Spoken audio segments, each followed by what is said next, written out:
Welcome, Dr. James Beckett, Sports Card Insights.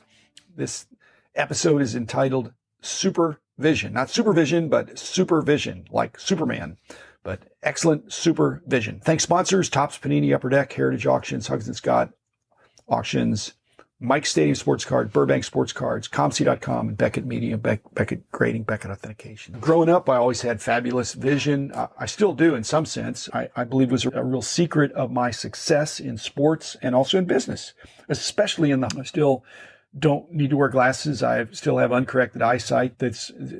I would say pretty good, but it's actually great for my age. But I do use reading glasses if I have some kind of repetitive reading or small print or low light or gray paper. In those kind of situations, I appreciate the assistance of some reading glasses. So if you see me at a card show, you might see me with reading glasses when I'm quickly scanning cards in like a dollar box. The glasses are really helpful. Okay, but I can see clearly with and without glasses from close and at distance, but I can see better with some reading glasses when I'm close. But the other thing about your vision, and especially in sports and in business, is that you want to be able to see clearly, which again, you might need glasses for that, but also quickly, which is a kind of a function of your brain and the speed of your cognition. It's like a quarterback that can quickly assess who's open by seeing the field and processing that very quickly. Ted Williams, who could see very clearly and very quickly, recognize it's all pattern recognition. He could see a curve coming. Supposedly he could see the laces and hand-eye coordination. The faster your eyes pick up the ball, the better your chances are of making contact or checking your swing. Eyes are important in sports, in business, seeing things and knowing what to do. In fact, there was a sports performance institute north of town here in the Dallas area, which among many other things would train young athletes that wanted to be more elite. A lot of training was in the stretching and strength, but they did have a whole segment about training their eyes.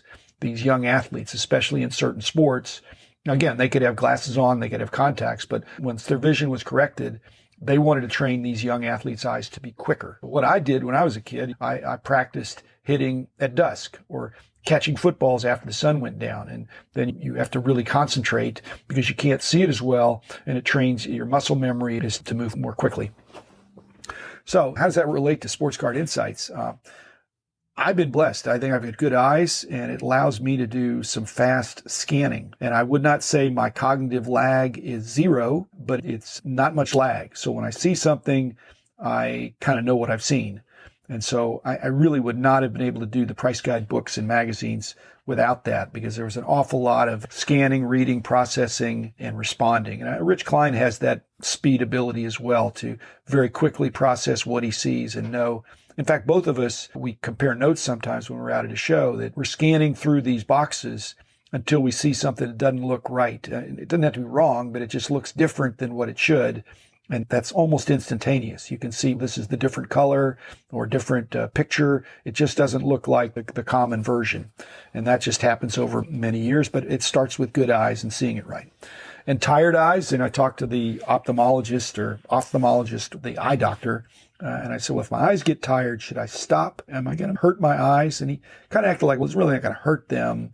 But if they're tired for a reason, it might even be that your brain is tired, not your eyes are tired. If you do intensive eye work for a long time, if I'm working a dollar box or some other bargain box, and Rich, same thing, if my eyes are tired, I might miss a few. How would I know I miss a few? If Rich comes behind me on a box and he shows me that he took stuff that I would have and should have taken, then it's finders keepers. But I think, oh, I missed that. Here's a test, and it's not a test that anybody else wants to do, but Rich and I would do something like this without the contrivance. But if you had a double shoebox full of cards, and they're dollar box, let's say, and somebody put, unbeknownst to you, and they didn't tell you, they put $10 cards in the dollar box. Those are cards you'd want to pick out. You'd want to buy a $10 card for $1. How many of the 10 would Rich pick out? How many of the 10 would I pick out if we had a couple minutes to scan them? And again, they're sleeved, not raw. If they're not sleeved, it takes twice as long. So you just got a couple of minutes. You're going through this box. You don't know if there's good stuff in there or not. You're going really fast. I think Rich is going to pull 9 out of 10, and I think I'm going to pull 10 out of 10, but I'll just say I'll pull 9 out of 10 as well, because I'm going to occasionally miss, but not that often.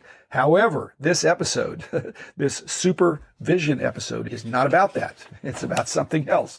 And for my comic book friends, like I said, you remember Superman's vision. He had X-ray eyes. He could see through things. Y'all know I'm a pro bono consultant, so I have many different eclectic, unusual meetings about various and sundry things, and its ideas, possibilities, as well as problems and dilemmas. So I had an interruption the other evening about this, and so this is, I'm not going to name the people, but they wanted me wanted to bring me in as a consultant or sponsor this podcast, but I'm pro bono. So pro bono means it's free and unbiased advice. When I'm free, I'm not telling them what they want to hear. I'm trying to give them honest, unbiased advice based on my experience, and I have varied experiences that I'm happy to share, and I don't spend a whole lot of time, but I give people an hour.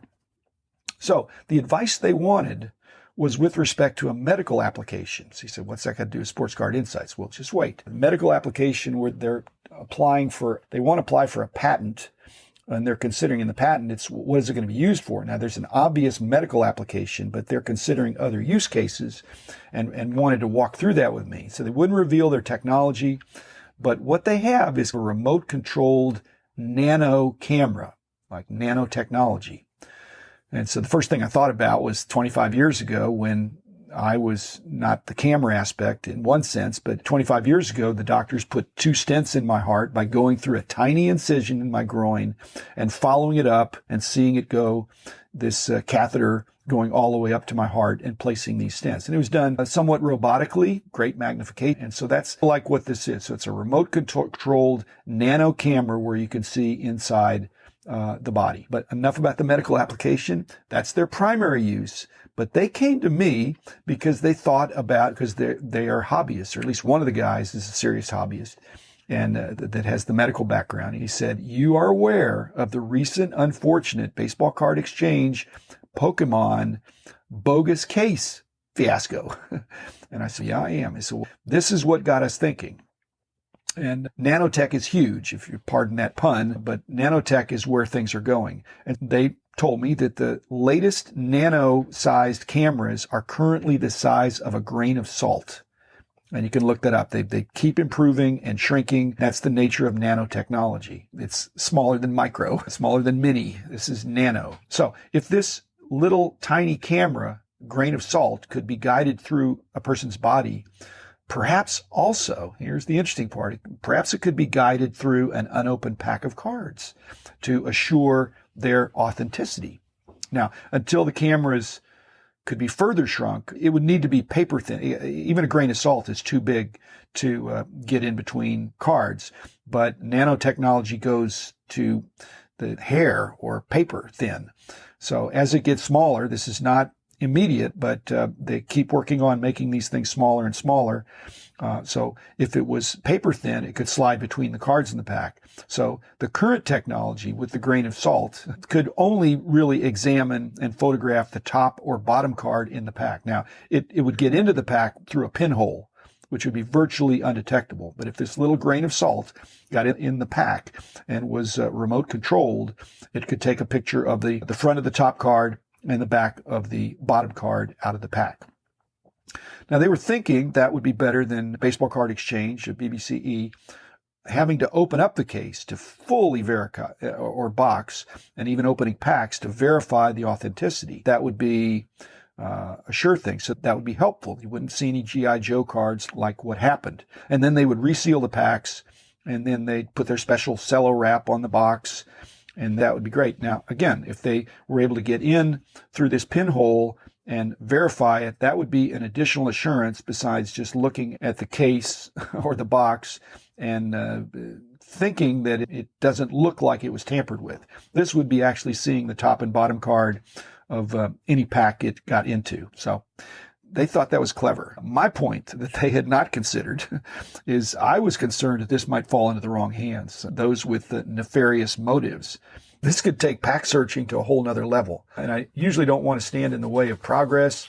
I love it when technology assists in cleaning up our industry. Grading, I think, helped get rid of a lot of the, but this is, again, I applaud the medical application, but I'm not looking forward for this tiny nano camera, remote controlled, to be able to surreptitiously get into packs and back searching to see what the cards are in there before you open it up. And again, it would just be a pinhole that you wouldn't know if you didn't look for it. At any rate, just let me leave you with this. It's exciting times we live in. There's all kinds of people doing crazy things. As usual, you've heard me say, I hope the bad guys get caught and punished, and I hope the good guys keep innovating and moving forward and helping us all enjoy the hobby. So enjoy the hobby and have a good day, and I will see you tomorrow with another episode.